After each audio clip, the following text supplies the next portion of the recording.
Hi hello ಎಲ್ಲ ನನ್ನ subscribers ದೇವರಿಗೆ ನಮಸ್ಕಾರಗಳು. ಅಂತೂ ಇಂತೂ ಬಿಗ್ ಬಾಸ್ಗೆ ಬೇಕಾಗಿರುವುದು ಸಿಗ್ತಾ ಇದೆ ಗೆಳೆಯರೆ. ಅದೇನಪ್ಪಾ ಅಂದ್ರೆ ಗಿಲ್ಲಿ ವರ್ಸಸ್ ರಜತ್ ಮತ್ತು ಅಶ್ವಿನಿ ವರ್ಸಸ್ ಚೈತ್ರ. ರಜತ್ ಗೆಸ್ಟ್ ಆಗಿ ಬಂದ ವಾರದಲ್ಲಿ ಗಿಲ್ಲಿಗೆ ಎದುರಾಗಿದ್ದ. ನಂತರದ ವಾರಗಳಲ್ಲಿ ಗಿಲ್ಲಿ ಜೊತೆ ಒಳ್ಳೆಯ ರೀತಿಯಲ್ಲಿ ತಮಾಷೆ ಮಾಡುತ್ತಾ ಗಿಲ್ಲಿ ನಾಮಿನೇಟ್ ಮಾಡಿದ್ರೂ ಸೀರಿಯಸ್ ಆಗಿ ತೆಗೆದುಕೊಂಡಿರಲಿಲ್ಲ. ಆದ್ರೆ ಅದು ಇವತ್ತಿನಿಂದ ಬದಲಾಗಬಹುದು. ಯಾಕಂದ್ರೆ ಇವತ್ತಿನ ಬಿಗ್ ಬಾಸ್ ಪ್ರೋಮೋ ನೋಡಿದಾಗ ನಮಗೆ ಗೊತ್ತಾಗುತ್ತೆ. ಬಿಗ್ ಬಾಸ್ ಇವತ್ತು ಮನೆ ಮಂದಿಗೆಲ್ಲ ಒಂದು ಟಾಸ್ಕ್ ಕೊಟ್ಟಿದ್ದಾರೆ, ಅದುವೇ ಪಾಪದ ಕೋಡ.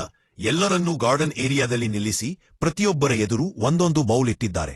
ಬಿಗ್ ಬಾಸ್ ಸೂಚಿಸಿದಾಗ ಒಬ್ಬೊಬ್ಬರಾಗಿ ಬಂದು ಕಪ್ಪು ನೀರನ್ನು ತಮಗೆ ಬಿಗ್ ಬಾಸ್ ಮನೆಯಲ್ಲಿ ಯಾರ ಪಾಪದ ಕೋಡ ತುಂಬಿದೆ ಅಂತ ಹೇಳಿ ಅವರ ಬೌಲ್ಗೆ ಕಪ್ಪು ನೀರನ್ನು ಹಾಕಬೇಕು. ಈ ಪ್ರಕ್ರಿಯೆಯಲ್ಲಿ ಗಿಲ್ಲಿ ರಜತ್ನ ಬೌಲ್ಗೆ ಕಪ್ಪು ನೀರನ್ನು ಹಾಕುತ್ತಾನೆ.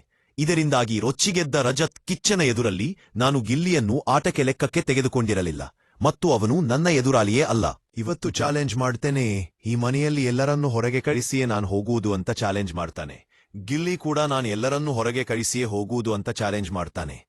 ಇವತ್ತಿನ ಎಪಿಸೋಡ್ ಸಖತ್ ಇಂಟ್ರೆಸ್ಟಿಂಗ್ ಆಗಿರುತ್ತೆ. ಅಷ್ಟೇ ಅಲ್ಲದೆ ನೆಕ್ಸ್ಟ್ ವಾರದಿಂದ ಗಿಲ್ಲಿ ವರ್ಸಸ್ ರಜತ್ ಸಖತ್ ಫೈಟ್ ಎಕ್ಸ್ಪೆಕ್ಟ್ ಮಾಡಬಹುದು. ಇವತ್ತಿನ ಎಪಿಸೋಡಿನಲ್ಲಿ ಮತ್ತೊಂದು ಇಂಟ್ರೆಸ್ಟಿಂಗ್ ವಿಷಯ ಯಾವುದೆಂದರೆ ಅದು ಎಲಿಮಿನೇಷನ್ ಪ್ರಕ್ರಿಯೆ. ಈ ವಾರ ನಾಮಿನೇಟ್ ಆಗಿರುವ ಕಂಟೆಸ್ಟೆಂಟ್ಗಳನ್ನು ಕಿಚ್ಚ ಒಬ್ಬೊಬ್ಬರನ್ನಾಗಿ ಸೇವ್ ಮಾಡುತ್ತಾ ಬರುತ್ತಾರೆ. ಕೊನೆಗೆ ಧ್ರುವಂತ್ ಮತ್ತು ರಕ್ಷಿತಾರವರನ್ನು ಎಲಿಮಿನೇಟ್ ಮಾಡುತ್ತಾರೆ. ಆದರೆ ಇವರಿಬ್ಬರನ್ನೂ ಸೀಕ್ರೆಟ್ ರೂಮಿನಲ್ಲಿ ಇರಲಾಗಿದೆ. ಇದರ ಬಗ್ಗೆ ನಿಮ್ಮ ಅಭಿಪ್ರಾಯ ದಯವಿಟ್ಟು ಕಮೆಂಟ್ನಲ್ಲಿ ತಿಳಿಸಿ. ಮತ್ತೆ ಮುಂದಿನ ವಿಡಿಯೋದಲ್ಲಿ ಸಿಗೋಣ. ಧನ್ಯವಾದಗಳು.